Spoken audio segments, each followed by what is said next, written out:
Hi, and welcome to this week's episode of our Case of the Week series brought to you by eDiscovery Assistant in partnership with ACEDS. We are incredibly excited to have you join us for this final episode of 2024 and to celebrate our 4-year anniversary of the Case of the Week. Amazing. I can't believe it's been 4 years. My name is Kelly Twigger. I am the CEO and founder at eDiscovery Assistant and the principal at ESI Attorneys. Thanks for that confetti, Deja. And I'm so happy to be welcoming two of my colleagues from the industry today, very special guests, Stephanie Wilkins and Aaron Patton. So yay, thanks guys for joining us. Most of you know that when I invite guests to our Case of the Week, I always try to bring different perspectives to add to my thoughts, and this week is no exception. So let me introduce our two guests. Most of you likely know Stephanie Wilkins. She is the former editor-in-chief of Legaltech News at ALM and is now the content director for Legaltech Hub. Stephanie was also a practicing attorney in big law before moving into journalism, so she knows and understands the issues that lawyers are facing every day. Her outstanding work in journalism for the legal tech space was recognized last year when she was included in the Fast Case 50. And again this year as the recipient of the inaugural journalism winner at the Legal Technology Awards. I blame the name of the awards for not being able to say it. She and her team did incredible work at ALM and really elevated the coverage of our legal tech news exponentially. So we certainly miss you in that role. But I do think my favorite thing about Stephanie, and I took this from your LinkedIn, is that you're a boxer in training. So I love that. Yeah. Thanks for being here, Steph. Thanks for having me. Absolutely. Next up, celebrity persona in the eDiscovery space, Aaron Patton, who we all know as Gates Dogfish, the publisher of incredibly hilarious and spot-on memes on social media related to eDiscovery. As Gates Dogfish, Aaron has published just under 600 memes on social media since 2022. He's an attorney and the managing director at TrustPoint, a well-known service provider in the industry. He's got a ton of technical knowledge to share with us today, including some fabulous memes. So thanks for joining us, Aaron. It's my pleasure. Thank you. I can never figure out whether I should call you Aaron or Gates, because you know Gates is Aaron. Let's go with Aaron. One quick announcement before we dive into our topics for discussion. Coming up on February 12th and 13th, 2025 is the University of Florida eDiscovery Conference. This is an incredible opportunity for free CLE from some of the best in the business. I'll be spearheading our case law panel to kick off the event, and Stephanie will be joining us this year to give a lightning talk. Stephanie, what's your talk on this year? Preserving prompts. Will prompts become part of eDiscovery, and should you be preserving them? Who's preserving them? Will they be discoverable? And then will they be potentially privileged? Yeah, a huge issue that I think is going to come up, and we'll cover a little bit in our discussion on Gen AI today. We'll drop the link to register in the show notes as part of the post if you're viewing this on social. We're already approaching 1,000 registrants. And last year we had more than 3,500 folks sign up to view us virtually, as well as a couple hundred in person. So please join us. All right, let's dive into our discussion today. Today's episode marks our 164th episode with 39 of those in 2024. I know, it's crazy. I can't believe anyone would listen to me talk that much. It's incredible that the pace of case law in eDiscovery continues to evolve so rapidly. We're approaching 40,000 decisions in eDiscovery Assistant with more than 4,700 decisions this year so far. So on our previous anniversary episodes, on which we welcomed David Horrigan and Doug Austin, we've done more of a summary of decisions that we've seen on key topics. And while we'll do a little bit of that, I wanted to back out a little bit and look at the bigger picture as we end 2024 into 2025 and really see what's happening in the industry on some of these key topics. So we spend so much time discussing them, but what's really happening? And so Aaron and Stephanie are going to give us those perspectives as well today. And I think that's just incredibly important. And before we dive into some of those meaty topics, though, you guys both had one issue that you said still seems to come up all the time, and that is the ever controversial dash or no dash in eDiscovery. Stephanie, what are your thoughts? I personally don't like the dash. I did a poll on LinkedIn a month or two ago. I gave 3 options. I gave the big D and little d with no dash option. But if you combine those two together, 77% went for no dash and only 20% went for the dash. I think there's something interesting to talk about in the 3% after we break down Aaron's opinion. I'm firmly in the no dash camp and have been since 2006, probably. Yeah. Same. And I've actually been, the memes that seem to get so much attention are these kind of nitty gritty niche memes, like the one that we're talking about right now. I just had one up from Futurama where he's squinting at people who use a hyphen in eDiscovery. And Martha McPherson's most recent one, her inspiration for it was A Christmas Story. I'll share that one real quick. And it's poor Ralphie getting soap in his mouth for using eDiscovery the wrong way. eDiscovery the wrong way with a dash, I might add. Exactly. This is how he was taught that it's eDiscovery, lowercase e, uppercase D. Yeah. And for those of you who aren't watching the video, we'll make sure that there's a link to the individual memes so you can be able to see them since you won't be able to view them on the screen. And Aaron, Absolutely. You mentioned there was something that came out of the Georgetown conference that was compelling on this issue. Yeah. Well, so it was an interesting. So as everyone's kind of using it, how do I start this? When talking about eDiscovery, electronic discovery, e-discovery, one of the things that jogged in my memory from Georgetown was that, and I forget who said it, but they said that we're reaching an inflection point where more people will have been working in the eDiscovery software and they'll have grown up in eDiscovery software than the people who are around from the paper days who bridged the gap into electronic discovery. And it was a really kind of an interesting thought because we were joking around about slip sheets, right? And I think they're called placeholders now when you're doing it in production. But there was a time when we were dropping pink slips of paper between documents and then, green slips of paper for families, and like manually affixing Bates stickers. And there's going to come a time when people won't know what a DII file is. Right. It's coming. Yeah. They can look it up, but it's coming when people won't know. Yeah. People ask me this all the time. Why eDiscovery versus just discovery? Isn't all discovery electronic? Well, 99% of it is electronic, but the difference for me is that eDiscovery is a whole new set of rules and issues that we didn't have with paper discovery. And is it all part of discovery? It absolutely is. But the issues that we have are unique to ESI. Therefore, in my view, they're eDiscovery issues. So that's my thought on the dash versus no dash and complexity of eDiscovery versus just discovery. I will say the 3% that was neither or the other write-in, they were all universally just drop the E altogether. It's just discovery. And you know what? I felt like people actually knew what they were doing when it comes to eDiscovery, across the board. Obviously, there are lots of people who do know what they're doing, but there are a lot of people who still aren't. And we see that all the time in the case law. And I think when we get to the point where people understand what the issues are in eDiscovery, then maybe it does just become discovery. And that, language is just language. Let's turn to another big topic from this year, and that is hyperlinked files. I know I feel like I've talked this issue to death. I've done 2 webinars, if not 3, multiple presentations on the hyperlink files issue. And I think we were going to kick this off with the general discussion. And Steph, you raised the question of, what do we even call these? You want to tackle that?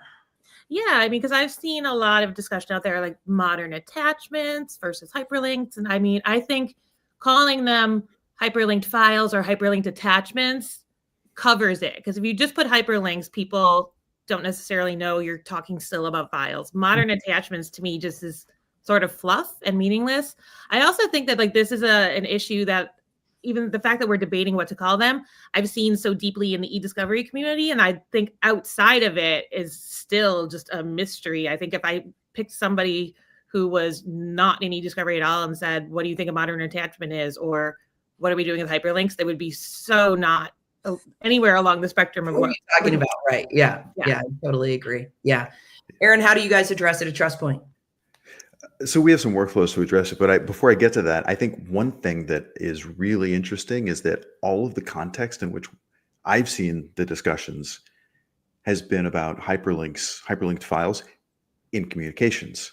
Mhm. But those hyperlinked files are everywhere. They're in Evernote, they're in DocuSign, they're in Salesforce. Mhm. My prediction for 2025 is we're going to start to see case law about these hyperlinked files that's outside of messaging and outside of communications. And in Right. that scenario, are they attachments?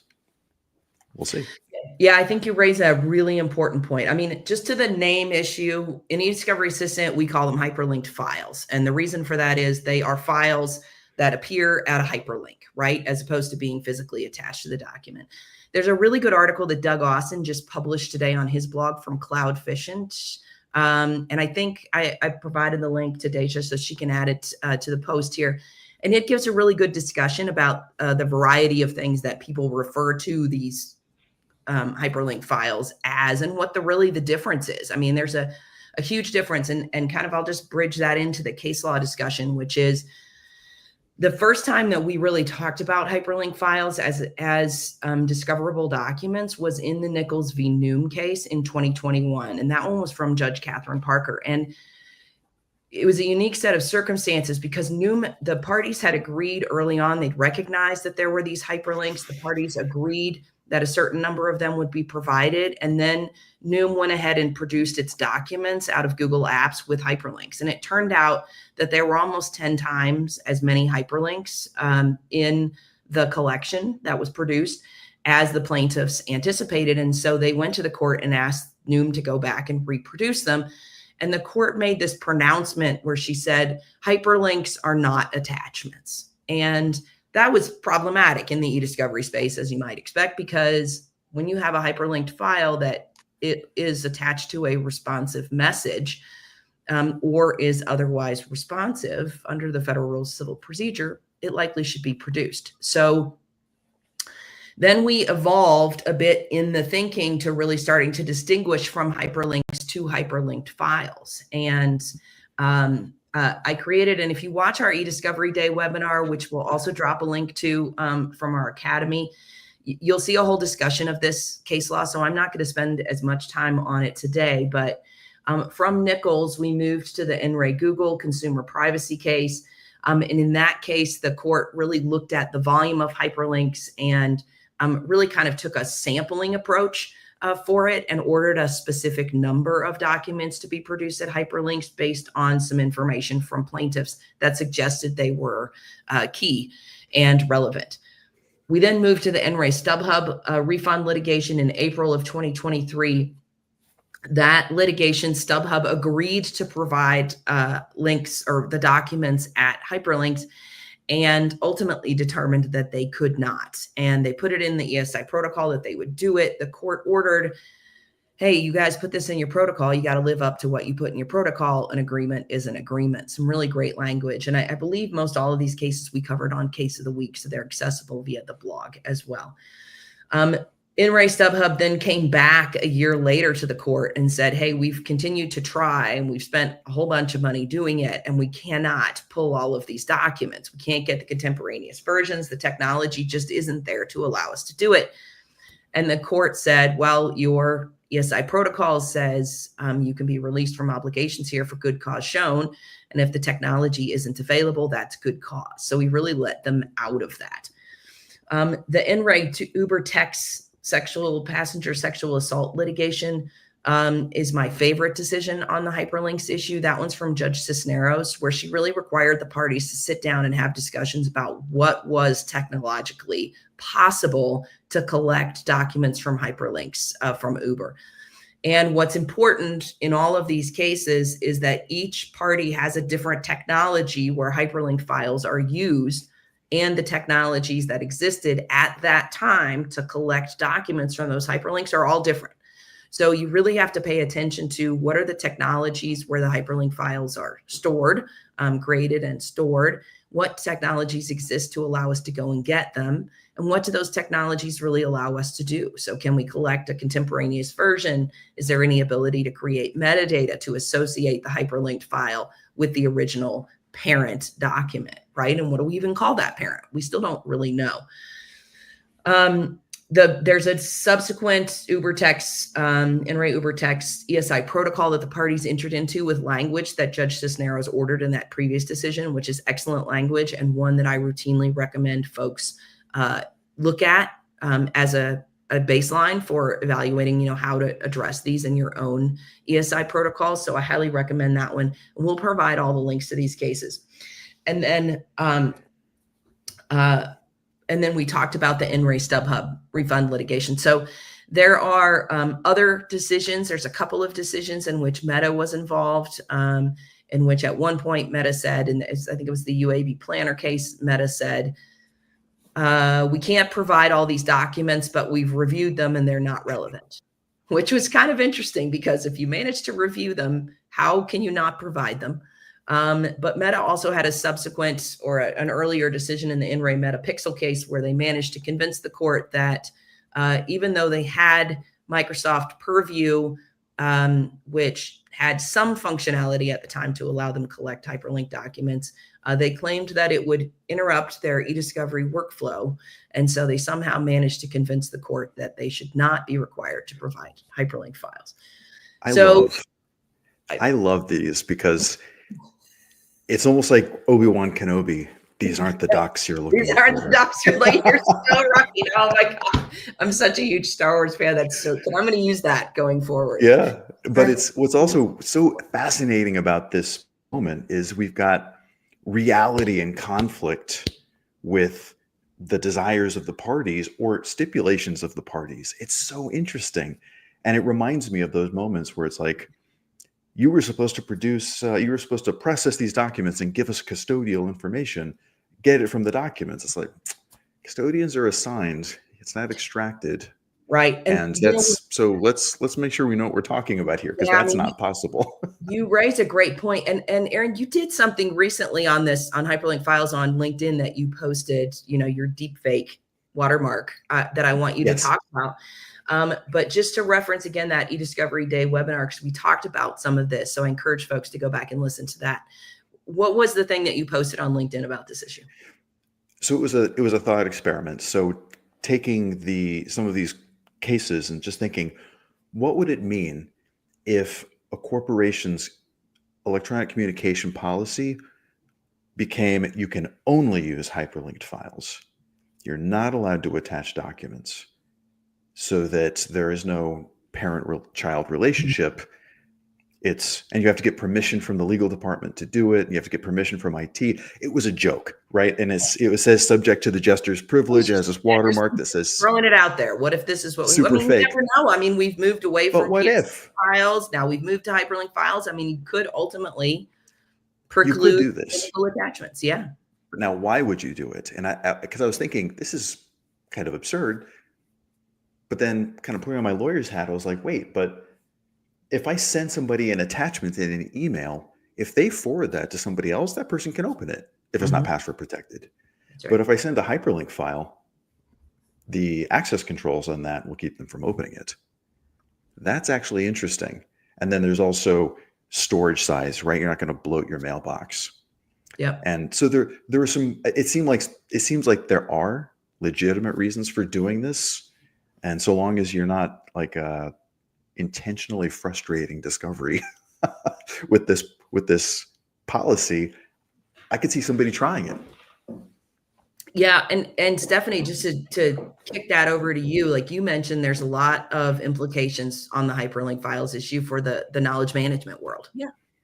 Well, and I don't think your scenario is that far-fetched, Aaron, actually, because like if you think about, even now, if you operate in Microsoft 365 and I send somebody, I almost never attach a Word. I almost said physical, and that's not the right word, but attach a Word document. It's just a link to go find it in, OneDrive or SharePoint or whatever. And it's the norm, but it's still exactly in line with how I used to send a file. I'm not doing anything in my brain any different. I'm like, here's a Word file, So I don't think that's that far fetched. I mean, putting in the policy that will only do that is a little bridge farther. So you But only use links. Well, no, I mean, I think it's just, not specifically intentionally, but most often I feel like I end up sharing links these days. Microsoft defaults to a link, and I always undo it and attach it. Yeah. So I do the opposite, which is interesting. I wonder. It's because it defaults. I'm like, well, that's fine. And I'm not doing anything. Knock on wood, that has hopefully any eDiscovery implications down the road. It's just like with my content team, like, here's a draft, review this article, but it's just, as the technology progresses, these hyperlinks are just part of what we're doing. So to ignore them is just contrary to reality of technology right now. And I think it's really interesting because we don't think of hyperlinks on the same level as like a generative AI. I was listening to Brene Brown's podcast yesterday, and one of the things they were talking about generative AI, and she was commenting that what happens when technology moves faster than policy, and that is, it feels like that's where we live 100% of the time in eDiscovery. That's reality. And hyperlinks are a very solid example of that situation, right? I mean, in my view, you look at the Federal Rules of Civil Procedure and a party's obligations to provide documents under Rule 26, those documents should be provided, and if you've created technology that doesn't allow you to go and get them, you're a serial litigant. And these are some of the points that Judge Cisneros addressed in the In Re Ubertex case. You got to be prepared to provide them. So you have some responsibility for the technology that you choose and the capabilities that you lock yourself into. And if that requires you to do more manual work, which it can be a lot of what's required to get documents at hyperlink files, then that's what you're on the hook for. So it was interesting because she was very willing to evaluate the party's obligations in the scope of the technology, but also in the scope of what their requirements are under the rules. And it's the first judge I've really seen do that. And so I think we're going to start to see technological developments here. I'm not a huge prediction person. I know you guys both have your predictions that I want to talk about, but I really think we're going to see, I thought by this time this year, now we would have seen the improvements to allow us to do things like that. Microsoft did just roll out some changes where that if you implement a retention policy in Teams, anytime you put a legal hold in place after that retention policy is in place, the documents and the hyperlinked files will be preserved for messages that you have put a hold on to that date of that retention policy. But if your data goes back earlier than that retention policy, you're not going to have it. So it's going to take a while for the technology to catch up with what are our traditional preservation obligations. And I think, there can be a lot of, cases are won and lost in civil litigation on the documents. How are we not providing the documents at hyperlink files? That's just it's got to be fixed. Well, and I also question if you mentioned that setting in Teams or whatever, that these are optional settings you can put on right now, and people can just whatever level of willfulness is there, choose not to retain these documents when they know maybe they should because they're not required to. Like, at what point is that balance going to tip where it's just you're doing something wrong if you're not putting in place these options that are right at your fingertips to put them in place? I would agree. I think it's going to be a question of what is your obligation to preserve, and does it mean if you have the capacity in-house to trigger that functionality and you don't do it? Yeah. Then again, what some of the case law seems to suggest now, what the In Re Ubertex case with Judge Cisneros is, look, if you know that you have technology and you know you're a serial litigant who's going to have to produce information, you need to take the steps to be able to be prepared to produce it or to do whatever manual work's required. So, Aaron, you had a comment. Well, one thing one bit of the nitty-gritty was that I think we all agree that responsive documents that are in scope, which many of these hyperlinked files would be, should be produced if they're responsive, non-privileged. I think one of the hangups here is the creation of a family relationship between the two, Mhm. Yep. right? Because the software doesn't, it can extract an attachment from the MSG wrapper or the EML wrapper in an actual email message, and you see that it's in there. Which, by the way, is one of my favorite little things to point out is that if you're hosting the native email and all the attachments are still in the native email, so you're hosting them twice in a lot of scenarios. But what's interesting is those relationships are kind of embedded within that file. And so if you have to actually go out and create a relationship between something that's over there, at Georgetown, Paul McVoy, who I think was part of the one of these cases, I forget which one, he was saying it's a simple script. That's my thought.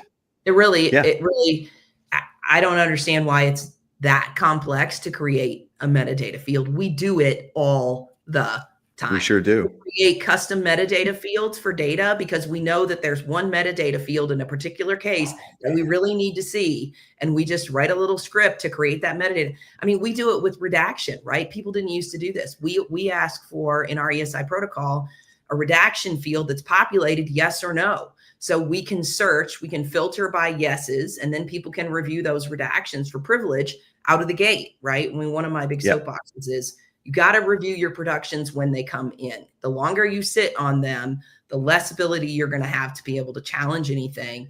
And the courts are so pushing parties to move everything forward quickly now. So Kelly, I'm sharing a meme right now of Winnie the Pooh, and he's right. Now you see it. Oh yeah. The overlay is my friend. Exactly. And it's so like, I actually have a one that I made with AI that has a beer that has an overlay label on it. eDiscovery giving you a hard time, crack open an overlay. Yeah, well, that's about right. I mean, and if you don't know how to use overlays, you got to find tech people that know how to help you. And the best thing that I found is when you're an attorney and you say, here's what I need to be able to see. Like, you don't need to tell them technically exactly what needs to be done. Like, if I came to Aaron and said, I need to be able to I need a metadata field that's going to show me this. I know we have that information. And you go, okay, great. No problem. I just write this quick script, I overlay it here, and suddenly I have a field that's populated. So lawyers, tell your technical people what you need and let them help you identify the technical solution to get what you need. Yeah. That's 100%. In working with my tech team, I tell them the result I want. I don't tell them how to do it because it would take me forever. And the way I'm going to do it is so clunky. Right. Right. Yeah, exactly. And they don't need to know, and they don't want to know, right? That's the whole purpose of the relationship between legal tech support and litigators, right? Is they need your help to be able to see and get the information organized the way that they need it. We also talked a little bit coming into today about the impact on ESI protocols for hyperlink files. And Stephanie, I thought you had some comments on this about folks that you've talked to, as well as what we expect to see in the future. I'm trying to remember what I said now. This is embarrassing. Oh, sorry. It was so good. It was so good. I know. It was like a fit of genius, and I don't remember it. Well, yeah. I think it was along the lines of, this is yet another issue that you've really got to be on top of going into your ESI protocols. And you can't wait until you're trying to negotiate the ESI protocol to learn it. It's yet one more reason why you have to be understanding your client's data sources early on in a matter or before a matter. We're kind of back to needing data maps again, needing refreshed data maps. Well, and I think templates, Stephanie. I think we're talking about templates. I'm glad everybody remembers what I said, but I really was struck by that quote you said a few minutes ago about the technology always moves faster than policy. I feel like that should be the motto of the eDiscovery industry, because like I've been saying forever that eDiscovery professionals are the ones that are always on top of how technologies work before most people, because they have to be. Mm-hmm. So again, I mean, and this is what we'll get into, what I'll get into at U of F about preserving prompts and things too. Like, you just need to be thinking about these things. And I mean, it's harder to go back and add stuff in. I mean, just think about it now. If you know this is coming down the road, put it in your policies now, put it in your protocols now. I mean, it's like trying to shoehorn things in later. Like you were saying, review documents early. Don't wait. It's harder and harder to find things. Know what your capabilities are, right? Yeah. Look at the tools that are out there in the market. If you use Microsoft Teams, look at Purview. You know, one great change that was made, I'm not sure whether it was this year or last year, was that Microsoft now allows you to have only a few, one or more licenses on E5. It used to be you had to pay for the whole organization on E5 if you wanted E5, and that was so cost prohibitive, no one would do it. And Microsoft wants people to use their eDiscovery tools that they're building, and they're continuing to iterate on it. There was a great discussion, and we'll drop the link in the notes, between, I think it was Tom O'Connor and Rocky Messing and Stephanie Beers from Microsoft, where she talked about all the work that they've been doing. And of course, Rocky used to be at Microsoft, and so he and Stephanie had worked together. So it's a great discussion. It's really worth listening to. There's a second one with Armand from, he built Forensic Evidence Collector. It's called FEC. That's the tool that's actually mentioned in the Noom case back from 2021, and other folks have mentioned it. That tool allows you to collect hyperlinks from Google, but not from Google Vault, right? Which is the problem in the Uber case. Mm-hmm. So again, you got to know your technology. You got to know what the capabilities are. So go out and learn these things. If you're dealing with clients and you don't get the information from the client up front, know what's available and out there and ask the questions. What are the technologies you're using? How are you archiving things? Is there a combination of Vault with Microsoft? What are we doing? So we can really understand. You can at least have a baseline knowledge, but you got to spend some time in advance. Yeah, and even give them a list of popular ones, because they might not even know all the technologies they're using. But if you give them a list, then they'll be like, oh yeah, we do use that. Right. And what capabilities are there? I mean, ask does someone have access to E5 on your Microsoft Teams? And the answer may be no, but counsel are going to have to go to IT to learn those answers. So, and, you know, I get a lot of questions from folks always saying to me, oh, how are you know so much as a lawyer, blah, blah, blah. How are you so technical? I'm like, because I just ask questions. I'm just not afraid to ask questions. And, you know, I've had my share of IT people go, what are you talking about? And I'm like, I don't know. Why don't you tell me what I'm talking about? Here's what I'm trying to solve. Here's what I need to know. You talk to me. And then they talk to me and I type as fast as I can. And then I ask follow-up questions, right? I mean, you have to learn. You have to be dumb until you get smart. And every new technology requires you to start over again. So you just got to get out. I'm going to share one. I'm going to share a meme for you. Great. Didn't learn eDiscovery in law school, huh? Yeah, they said we have people for that. Right. Yeah. Well, it's interesting to me, you know, because I just taught at CU last year for the first time, and I'll be picking that back up again. But everyone says that this generation, because they grew up with phones and technology, that they know eDiscovery. No, they don't. So not true. No, they don't. They don't have any clue. So they know how to create, store, send, and receive electronic information in a variety of ways. You know, text messages, Signal, WhatsApp, Yammer, TikTok, whatever you got.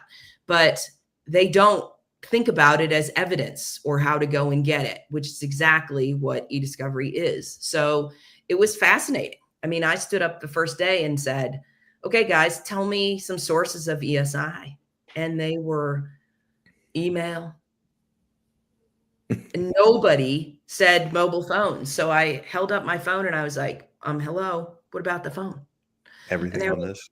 Well, that's important. What do you mean? So I think any kind of misnomer we miss, whatever we have, that the younger generations know and understand ESI because they've been creating electronic information is a false narrative. No, they're just really great at creating data. They're probably more prolific in creating data than anyone ever. But what happens to that data, or even thinking of it as discoverable data, is a completely different question. And the kinds of data they create too is what is problematic for us, right? We're used to text, we're used to Word documents, we're used to things like that.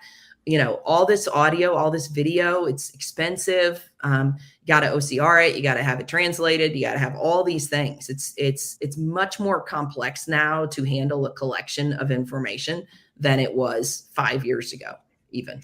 Although, what's really cool, something I learned recently with Dropbox, I have all these pictures for the last, 15 years uploaded there.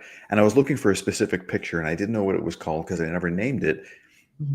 Because of AI, because of computer vision, it can see what's in the picture. And I searched for tuxedo and it found my prom picture so that I could show it to my son. And we look exactly the same. He's 13 and I was 16, but we look exactly the same. But I didn't have a name for it. I was just searching for what was in it. Mm-hmm. And it came up. I do the same thing on my iPhone, right? My husband and I were picking out pictures for the Christmas card, and I'm like, oh, I had this great picture or whatever. And, so I searched just using the name or whatever on my phone and just like that. Well, that's because we're search term people, right? Like we grew up with search terms. No, but I did it the other day. I was trying to find a picture of something I once saw in a museum sometime in the last 2 years. And then I just typed in doll in my photos and it brought up all these options. And it was one of the first 5. I was like, oh, yeah. Because it creates all this metadata and then it just goes and looks at things and adds more metadata to your photos. It's crazy. Yeah.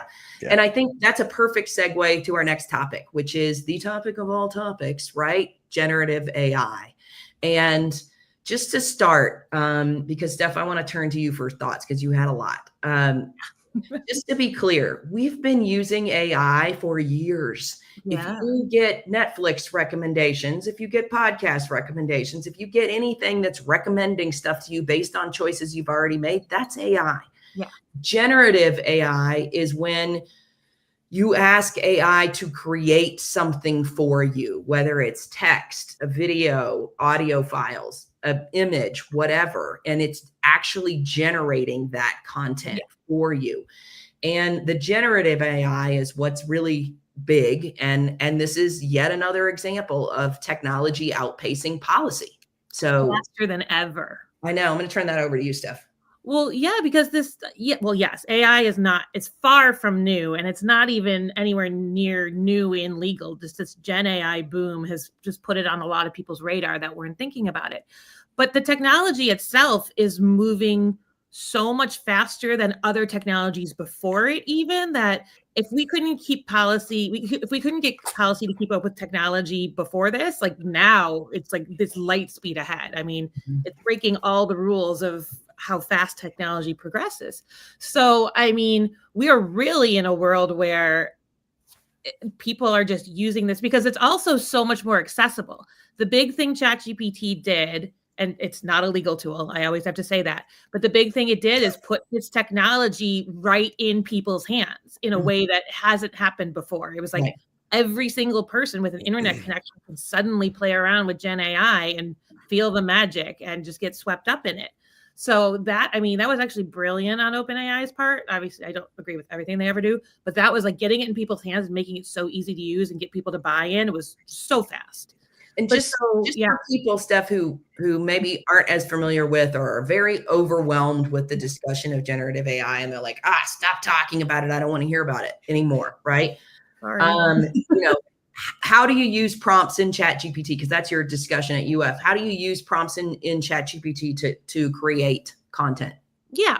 So prompts, no matter what tool you're using, very generally speaking, prompts work the same way. I mean, there's just a little box, you type it in, like a picture. It's like the chat on the side of this, you put it in a little box like that and you tell it what you want it to produce. And the more successful where prompt, and for a while, prompt engineering was the big term, is that you can put more and more detail in your prompts. You could be like, give me a picture of a flower and who knows what it'll give you, or, write me a poem.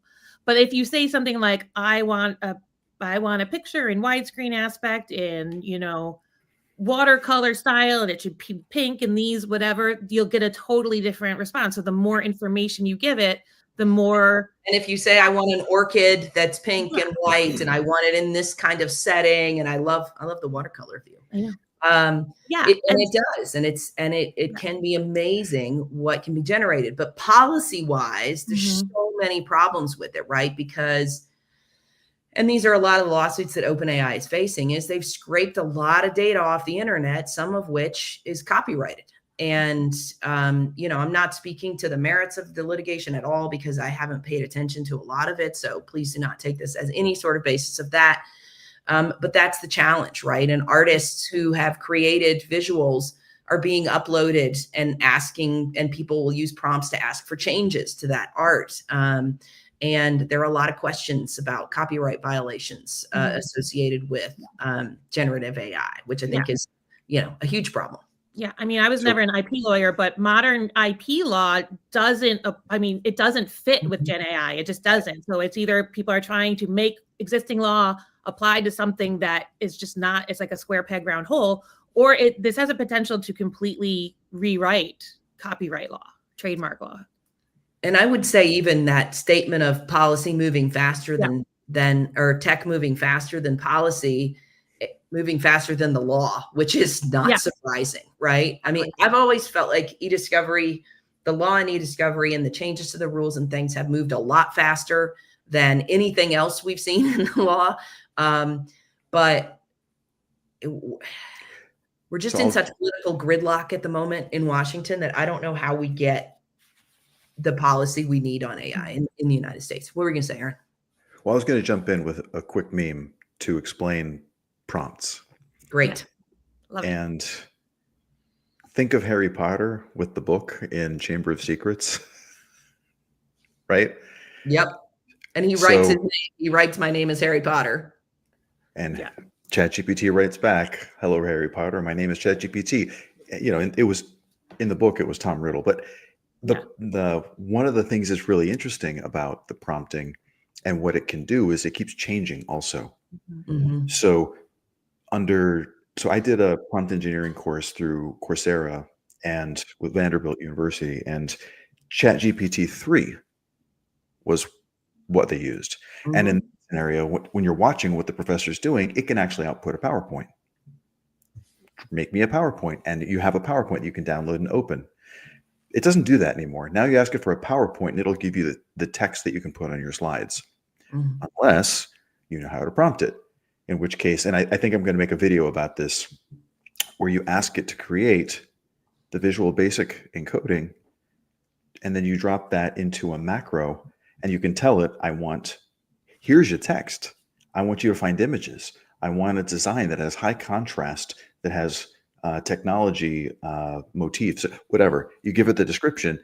It will actually, if you want it to, it'll do the research. But if you already have something, you drop it into the macro, you hit run, and it creates a beautiful presentation with moving backgrounds, with the motifs you're looking for, the color schemes you're talking about, your text.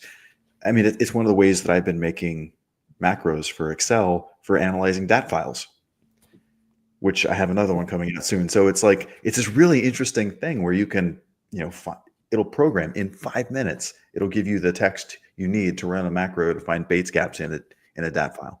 And that's just another example, I think, of how you leverage your tech folks, right? I mean, one of the things that I talk about a lot is this gap between the lawyers and the tech folks, right? The tech folks have so much potential for helping, but they don't know what's happening in your case or what the problems are you're trying to solve or what you're trying to do.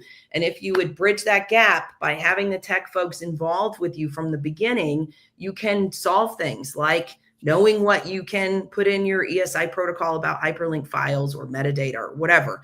You can solve this problem, right? You could say, hey, I need a really fast PowerPoint and to go to the client tomorrow, because that comes up like all the time. And how am I going to do this, right? Well, you call Aaron and he runs this quick macro and you know, so call your folks, right? Get on with them and let them help you leverage all these tools. All this discussion that we're having is not to say that you need to be the person who knows everything, but what you need to know is what the capabilities are and who you can call to make it happen. And it's just, there's so much opportunity with AI. Now, that being said, I will tell you that my view on generative AI is there are some amazing applications for it right now. I mean, we've used ChatGPT to create summaries of all the 40,000 decisions in eDiscovery Assistant. It's huge. It's something our users had been asking for years, and it was just not possible to do it on a one-off basis. That being said, we use Chat 3.0, as Aaron was talking about, then it subsequently morphed to 3.5 and then 4.0. And wow, the summaries that we get now are 100 times better than the initial ones that we got. And so we've gone back and rerun a lot of them because it's better, it's more useful, it's helpful. And it's also so inexpensive to do that it's a huge value add. I think as the reasoning gets better with AI, it's going to have more application, but there are some incredible things right now. Identifying PII. I mean, we had some tools to do that, but the Gen AI tools that do that are so great. Tackle AI is doing some incredible stuff in that space. I just think there's so much ability. Aaron, what are your clients asking for or using when it comes to Gen AI? So I'm glad you asked. I'm going to share a meme. Great. Because, and this meme, for those who don't see it, it's two, it's the Joker and Pennywise talking about all the existing analytics tools, kind of gesturing off in a graveyard. So, we're testing a lot of. I think that's key. All the tools that nobody's using. Yeah. And that's part of my answer, actually. And so we are testing generative AI tools, but what really drives our use, our implementation of them is client demand. Mm-hmm. And right now we don't have any. And it's, we bring it to people and, they're like, we're not ready for that. Or I'm not, and it's just. So is it a cost? Is it trust? Why? Do you know? Well, the cost is not insignificant. Right. But then there's also, I think that people are worried about being that first reported case. Mm-hmm. And that's not nothing. No, it's not. It's not. You got to have somebody who understands the technology well enough to make a solid argument to the court. You got to have a lawyer who can make that argument to the court. And experts who are going to be able to sign those affidavits and give testimony and go in that battle of the experts. So back at my old company, my colleague was one of those experts on the Rio Tinto case when they were doing the TAR protocol. And that was like bare knuckle boxing to do that. And it was widely reported. Everyone was talking about it. It was, De Silva Moore and then Rio Tinto. And it was like, wow. This is the big deal. For those that don't know, those were the Judge Peck decisions in which he essentially made it black letter law that TAR was acceptable to use for purposes of document production. Right. It's black letter law. And it was like seismic, right? It just, it was. And so what's interesting is that a lot of the tools, a lot of the metrics and measurements that you would use in some of these newer tools are very similar to what you would do in a TAR 2.0. We need a Rio Tinto for Gen AI. Is that what you're saying? We do. And what's interesting is I was not on the bench anymore, so we're going to have to look at someone else, right? But it's interesting though that what we are using a lot of are those older tools, things like Reveal Botnet XLP, which had Story Engine, and so we get a lot of value out of that tool that was 10 years ahead of its time 10 years ago. Right.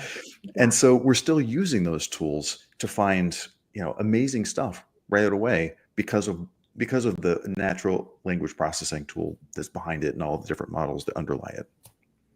Yeah. Well, I've been saying for a while that one of my favorite side effects of this Gen AI boom that people don't talk about enough is that it has awakened more interest in technology across legal in general that I think is long overdue, because it started with, throw some AI on that, which that's not how it should work. But then you don't always need a Gen AI. Like sometimes it's overkill. Sometimes you don't even need AI. Sometimes a little bit of automation is just great. You've probably had some of those tools for 5 years and you didn't even know about it. But now suddenly you know about them because somebody told you can't get the $1 billion Gen AI tool. Yeah. So I think it is slowly reintroducing, like you were saying, older technologies that people might have overlooked. Yep. And I'm going to go back to the prompt issue because I know you're going to talk about this, but some of these tools all require you to input prompts. And the question is, are those prompts ultimately going to be discoverable? And I think that's going to be an issue we're going to be exploring. You were talking a little bit when we chatted, Aaron, about Cecilia at Disco as a chatbot, and you're putting prompts into Cecilia. Are those? I'm not sure they would describe it as a chatbot, but it's just because I don't know what connotations others might have, but it's a question and answer functionality where you're able to kind of get a sense of what's in there, ask questions, get answers, and it's not. I'm basing this on descriptions from people who've used it. I haven't actually used it because it's in Disco. But when you have non-lawyers in there asking questions, some of those questions, some of these questions may not even be legal. It may just be, what's the earliest document in the database? But I think there's a lot of arguments. There's a lot of discussion. It's very factual. If I'm asking that because I'm trying to create a timeline of documents for purposes of deposition preparation, then that's going to be work product. And even if it's a paralegal or a non-lawyer in some other role doing it, if they're doing it under supervision of counsel and they were asked to do it for purposes, it's probably still going to be attorney-client privileged. You ready for this? I think the best way that you're gonna have so many prompts, you're not going to want people to go through and review it. So the best way to do it is with generative AI looking for what seems like a legal prompt. Use Gen AI to tell me what the Gen AI prompts are. Well, which is not that different. Yeah. There are tools already that are starting to preserve prompts, and I think more and more of them will do it. And I'm sure they have. I don't know those tools. What are those tools? Do you know? Oh God, I don't want to speak out of turn. I'm pretty sure CasePoint is doing it. Okay. I know there are functionalities built into Relativity that came up at Relativity Fest. But yeah, so it is like people, if you think at its very, very core, right? Discovery requests are data related to this case, right? Prompts are data. The more people prompt, the more and more we have more data than ever. And when you were talking about, that gap between like the non-tech people and the IT, I keep hearing more and more anecdotes that these people, like particularly in eDiscovery, broad generalization, the partners were never in these tools. They weren't getting their hands dirty. Now AI is so fun and cool. They're like, I want to play around. So they're getting in and they're doing the prompts and creating even more data and maybe least knowing how to put in a prompt or understanding what to do. Yeah. So that's where and not thinking that anyone might ever look at these things again. And I do think prompts will be discoverable. We will get to the place where people are requesting them and they have to be produced. But I do think a vast majority of them will end up being privileged. But your privilege. And don't we have the same problem? Longer? The same problem of technology being ahead of policy. Yeah. Right. Because how many people are able to preserve prompts? Does the technology exist to allow you to store your prompts? How do you produce them? What's the context? There's so many issues associated with it. It's another source of ESI that has a myriad of things to consider.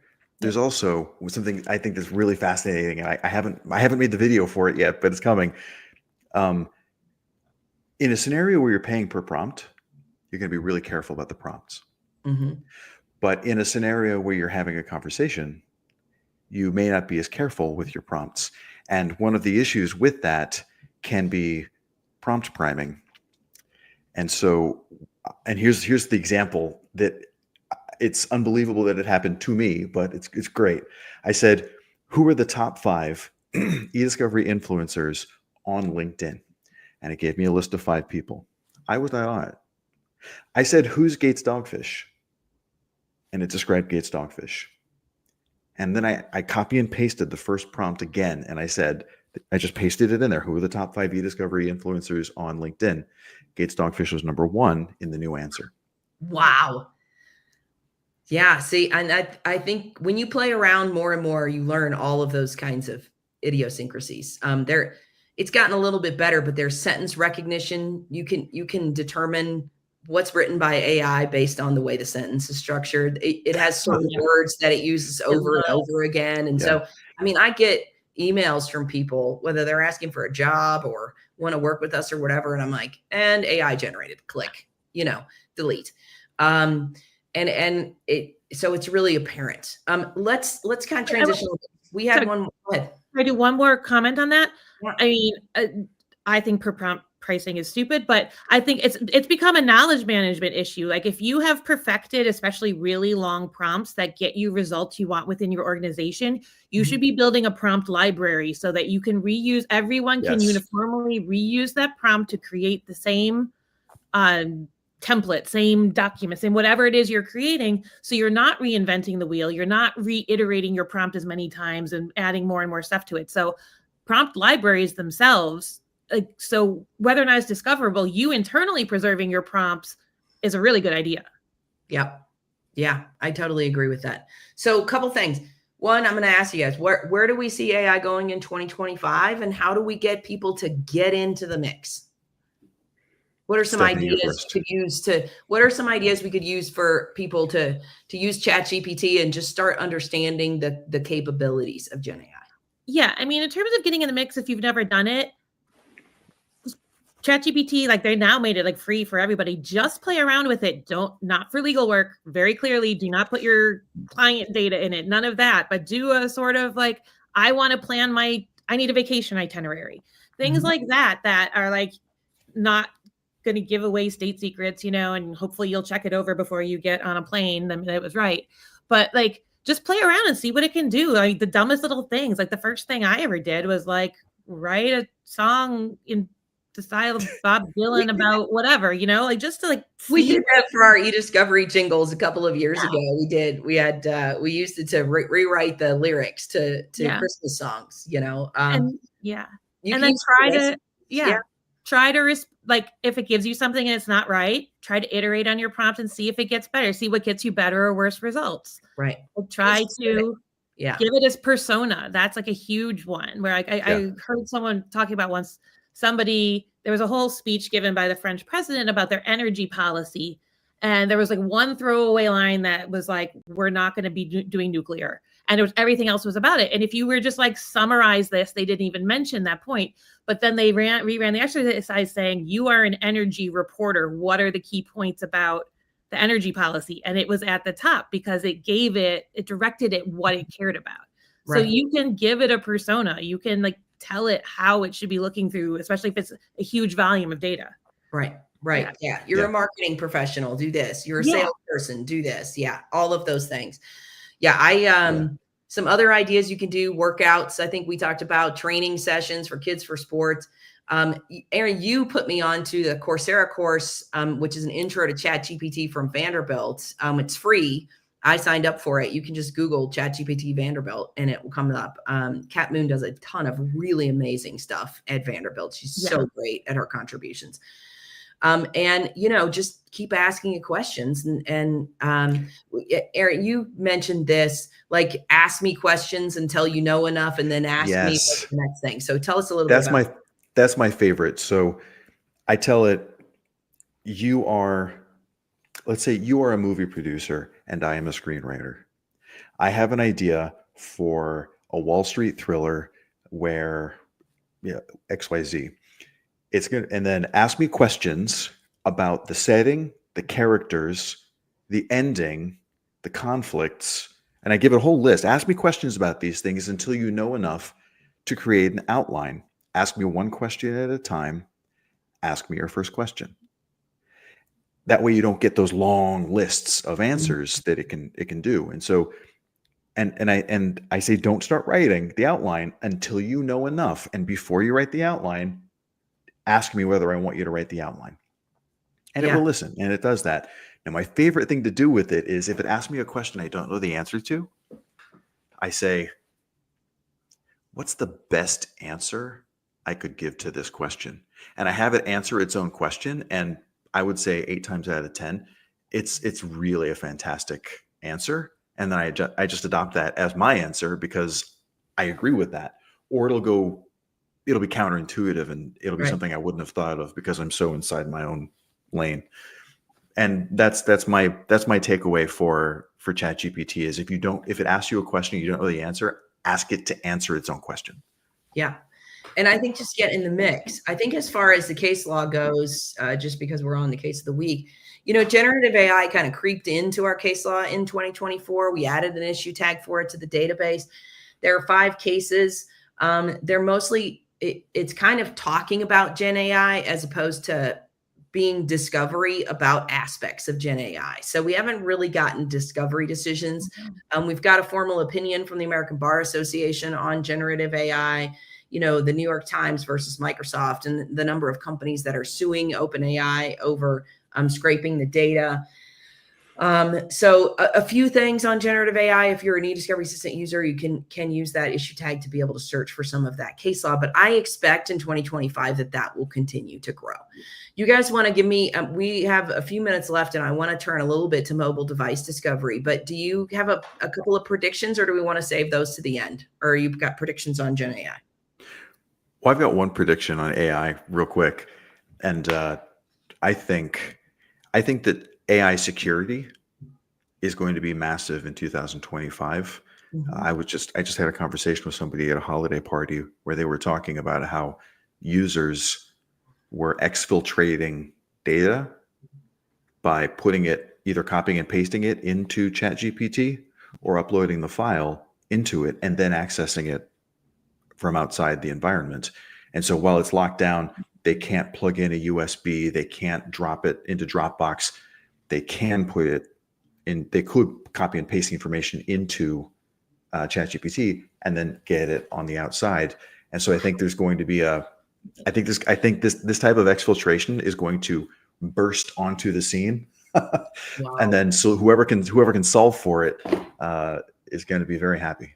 I mean, there's always going to be bad actors, right? There's always going to be people looking to game the system. But you don't have to be a bad actor, right? Like you could just be taking trade secrets and ask, or source code. You could be taking source code and saying, help me figure out why I'm getting an error on this. Yeah, but if you do that you're providing that, you're essentially breaking privilege or whatever protection, confidentiality you have over that information, because you're providing it to what is essentially a publicly available database. It takes all that data and it retrains on it. So it famously happened to Samsung. Somebody leaked their proprietary source code, not intentionally, but yeah. So there's a lot of dangerous stuff. I totally agree with you. Stephanie, you got something on Gen AI prediction? Agentic AI. I mean, we don't even need to get down the rabbit hole of what it is yet, but you might have heard it. It's the biggest buzzword in Gen AI going into 2025. And we will hear a lot about it. And like most buzzwords, some of it will just be hype and some of it will be some really cool things. So be on the lookout for that. I love agents. So the difference between an agent and an LLM, an LLM, a large language model, has a whole bunch of data associated with it that you're targeting. An agent, actually, that you're asking inquiries to, you're prompting an LLM. An agent is something that actually physically goes to the internet and does work for you. So we use agents to do research, right? So hey, we want to know and understand what the company's litigation portfolio is here, and we break it down into a variety of things. Go out to the internet and tell us what you can find, and it'll come back. Or we want research on a particular person or whatever information you might need for purposes of a piece of litigation, for marketing, for sales. There's so many ways to leverage agents, and they're not hard to build. My husband built them. Yeah. And it doesn't necessarily have to be the internet. It could be like your entire system. Like, this is the answer I want. This is the task you are supposed to solve. I'm not going to dictate every step of it for you. They intuit on their own and figure out their own way to get the right answer without as clear direction as just like with a chatbot. You're like, ask a question and they have a script somewhere they're reading from, we actually built one that allowed us to go through an entire litigation folder and create a series of events that we needed to from an old file, right? Yeah. But it was all electronic. So it's really interesting stuff, but that allows you to build agents to stay inside your environment. So you're not giving that information to anyone else. I want to spend the last few minutes we have on what is, I think, the other biggest issue in 2024, and that is mobile device discovery. Almost every case that we are involved in as Discovery Counsel has mobile device issues. And what's come up mostly in the case law this year, and we've done 2 or 3 decisions at minimum, probably a lot more than that, on preservation, failure to preserve text messages. So there's 2 cases in particular that I would encourage you both to look at regarding text messages, not you both, but everybody listening, really probably not for you guys.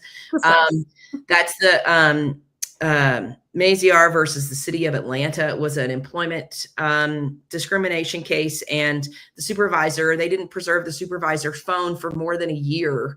And they lost like 3 text messages, and the failure to preserve those 3 text messages meant that the court denied the summary judgment motion and required the city to pay the cost to the plaintiffs of the sanctions motion and the summary judgment motion. So probably more than a $200,000 bill for failing to preserve 1 cell phone, right? Which, there are tools out there you can use. You can get a Celebrite, which preserves the whole phone. And Aaron, I'll come to you on that topic. Or, you can use something like a Mode 1, which allows you to do a completely remote collection very cost effectively.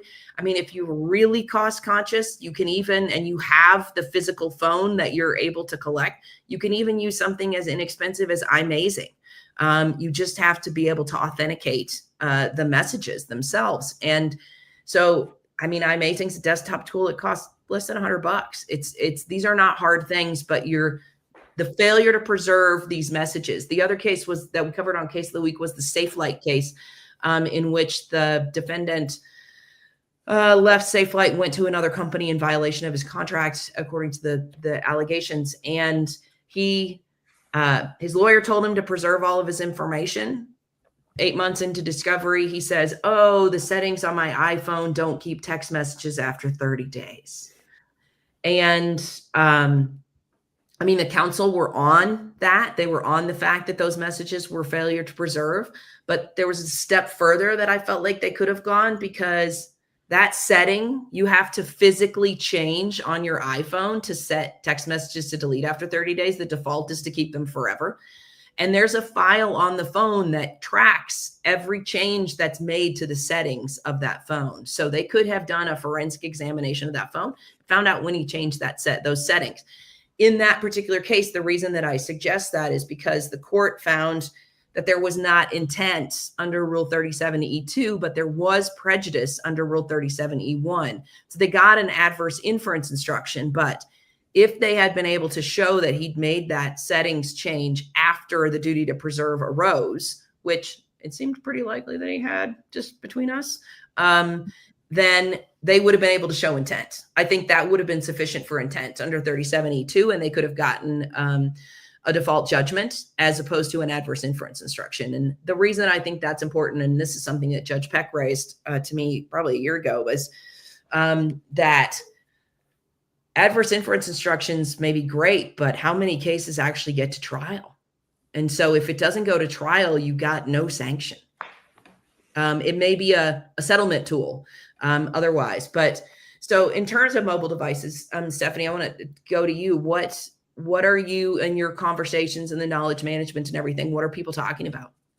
I mean, I think it's just because knowledge management comes from the other side of like for your own benefit, not necessarily for, thinking about litigation, but it's just like, to me, the whole mobile device issue is, again, the realities of current technology. We all use mobile devices. We use multiple, and it's not a new thing. I remember someone took a picture of me in like 2007 when I was at the law firm, and I had an iPhone and a BlackBerry and a bar napkin, and I was doing work, and they jokingly, like, they posted it, and it was like 0.6 hours, like we've been using this stuff for so long. So like, again, and we talked about it earlier, if you have the abilities to retain this stuff and you're not doing it, it's not very long until that's going to be hugely problematic. It's already hugely problematic. Yeah, I mean, it's telling you it's hugely problematic. So go out and get the tools, figure out what you need to do. You're going to have to preserve mobile phones. Yeah. So figure out what you need to be able to do. I mean, in terms of like actual litigation sanctions, like like, we're still new in that part, but like, it's just, to me, it's a no brainer. Like, I know you might think you're being cute or whatever. This is just me being totally blunt. You might think you're being cute with all these technologies and being like, well, we don't have to do that yet. We're just going to do this other thing. Like, just do it. Just do it. I think we're past the days of being cute. Yeah. Aaron, what are you seeing at TrustPoint? What are clients doing? Well, so I'll show you just a quick meme here. I don't have a lot of collection memes, but I have one on this one. Next gen forensic collections. That's a nice one. That's a nice one. And it reminds me, do you remember, what was I'm forgetting the name of the tool, but it was like a pre-processing ECA tool that I think was purchased by Symantec. But they had a video where there was like collecting custodians, and they were like moving a wand around somebody's head, and you could see like the brain kind of progress bar filling up. Like when Dumbledore used to pull the thoughts out of his head. Yes, and put into them the in pensieve. That's right. So it's just to carry forth our Harry Potter references. Harry Potter and Star Wars is strong. I know. Well, they are. I mean, they really are everything. I mean, you know. And there's so many of them. I know. So to answer your question, I am learning. I know that targeted collections. How do I say? Where do I start? We've done targeted collections and then had to go back to the source, and sometimes the phone has changed. Right. Sometimes they've lost the phone, or they've upgraded the phone, or there are a lot of reasons that like the phone might have changed, and then it's problematic. And it would have been great if you had preserved the whole phone, but is that over collection? Does the client actually want you to have their entire phone? Right. That's the big issue, I think, is the privacy and so, of clients. Yeah. Exactly. And so what the forensic partners that we have, what we do with them is this: like, look, this is going on to a physically encrypted drive, and it's going to be inside of an encrypted container. So this is just an insurance policy. Right. There are so many cases of all these sanctions for spoliation. Why not just pay $250 plus the cost of the drive, have it right there just in case? And we're only going to do targeted searches. We're only going to pull out things that are responsive to the date frames, date range, the search terms, etc. And we'll work with those. And if it turns out that we have to go back, instead of inconveniencing the client, instead of finding out bad news, we have the insurance policy image. We can go back to this, been sitting secure in our lab. Yeah, and I think it's like double encrypted. Right. But it really depends on your case. In both of the cases that I was talking about, the SafeLight and the Mazier case, that all they needed was a few text messages. Right. And so if you know what you need from a phone, go and preserve just that. Use a targeted remote if you can, easy collection that's going to get you what you need, and a backup report to be able to say when you did the collection and how you did it, and then document what reasonable efforts you took. I mean, if you learn 6 months later that you need new data and that's gone off the phone, you've done what you're supposed to do, which is take reasonable efforts. You did the preservation that was available at the time that it needed to be. And there was no evidence that, say, a photo was going to be at issue until it came up way later. And the documentation is key. The documentation is key, but early preservation is so key. And I think what the point that I want everyone to take away is there's more case law now on possession, custody, and control being almost a non-issue. If your entities are encouraging or know that your employees are using their personal devices to communicate about work-related activities that are relevant or responsive in a particular litigation context, you are going to have to preserve and provide that information. And yes, we have outlier decisions on that scenario. And it really does depend on the judge, and it's not clear. It's not black letter law. But it's really important. And I would just say this: it's an insurance policy. It's a really cheap insurance policy. I mean, for the city of Atlanta, how do you explain to taxpayers that you lost $200,000 when you could have even celebrated that phone for $1,500, right? I mean, that would have been overkill for 3 text messages, but anyway. All right, let's do some final predictions. Stephanie, I'm gonna let you start. Give me a couple of predictions for 2025. Okay. Well, I already said agents. That's really up there. Preserving prompt, it's going to be a thing. Yeah, I agree. Absolutely that. And then more generally, I just think we're still going to see a lot more consolidation and funding in legal tech. I mean, the funding numbers have been through the roof. So much consolidation, merger acquisition activity, not necessarily where I've expected it, but all of that's still going to be moving a lot. So the vendor you use today might not be here a year from now. That might not be a bad thing. That might have been bought, but yeah.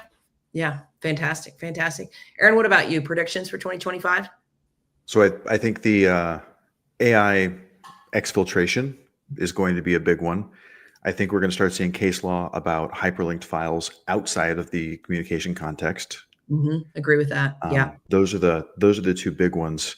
And then we don't talk much about text messages or everything we share via WhatsApp or anything that we use to, Signal is a huge one, which you can't collect directly from a device, That's right. I think that's a great point. Yeah. That's right. And then I think we're going to start something that got talked about for the first time that I have noticed at Georgetown was the role of private equity in eDiscovery. And I know that it's there, and everyone kind of knows that it's there.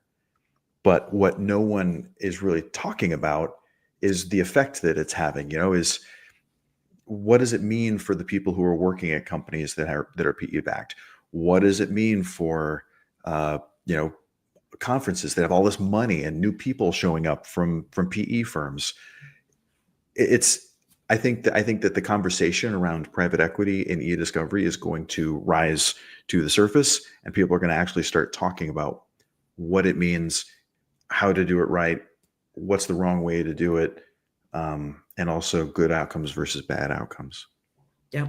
Yeah. Those are excellent.